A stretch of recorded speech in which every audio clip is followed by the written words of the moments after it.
Assalamualaikum warahmatullahi wabarakatuh. Halo everyone, kembali lagi bersama saya. Di sini saya akan menjelaskan tentang mata kuliah Akuntansi Manajemen yang dimana dosen pengampunya itu adalah Dr. Gustian Juanda, SEMM. Sebelum memulai ke materi, perkenalkan dulu, nama saya Tri Utami Maharani dengan nomor induk 2021 008 0040.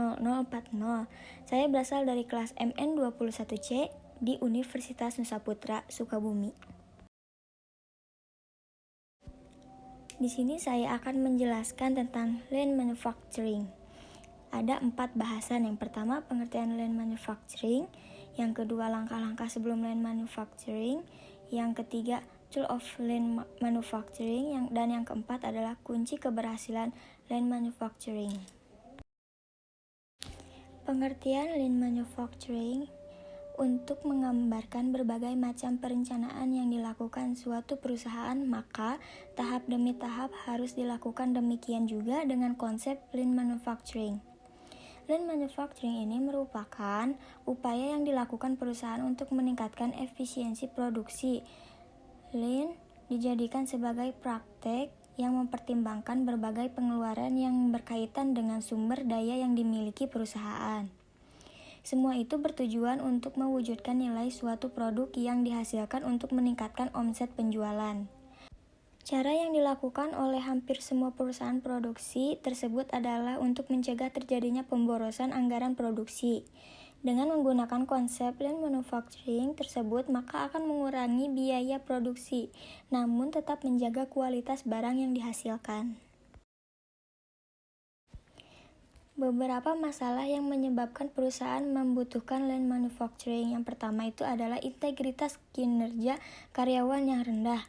Yang kedua, karyawan yang tidak disiplin. Yang ketiga, karyawan yang tidak mampu bekerja secara profesional. Yang keempat, karyawan yang tidak mampu melaksanakan kerjanya dengan efektif dan efisien. Dan yang kelima adalah kurangnya memanfaatkan sumber daya yang dimiliki perusahaan untuk menghasilkan produksi yang berkualitas. Selanjutnya adalah langkah-langkah sebelum lean manufacturing. Ada 4. Yang pertama ada identitas semua alur pekerjaan di gudang. Yang kedua adalah memperhitungkan penambahan nilai pada semua aktivitas pergudangan. Yang ketiga, membuat simulasi rasio nilai tambah. Yang keempat, evaluasi dan implementasi.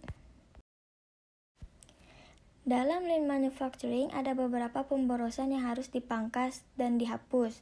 Yang pertama, biaya transportasi. Yang kedua, kelebihan produksi atau excess production.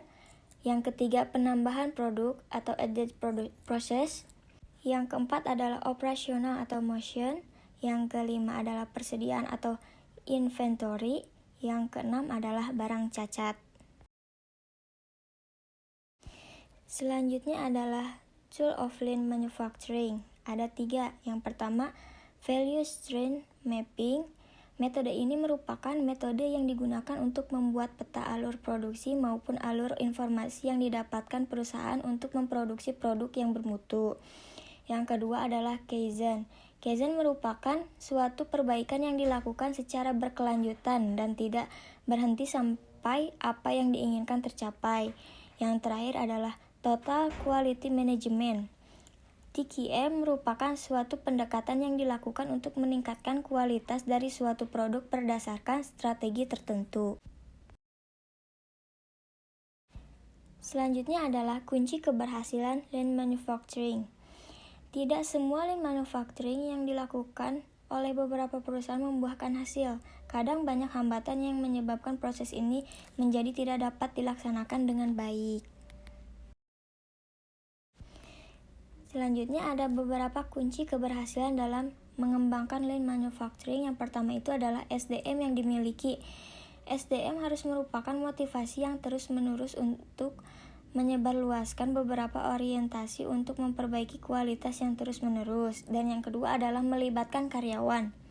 Semua karyawan dalam perusahaan bersangkutan harus ikut andil dalam konsep lean manufacturing tersebut. Cukup sekian yang dapat saya sampaikan. Thank you for watching. Wassalamualaikum warahmatullahi wabarakatuh.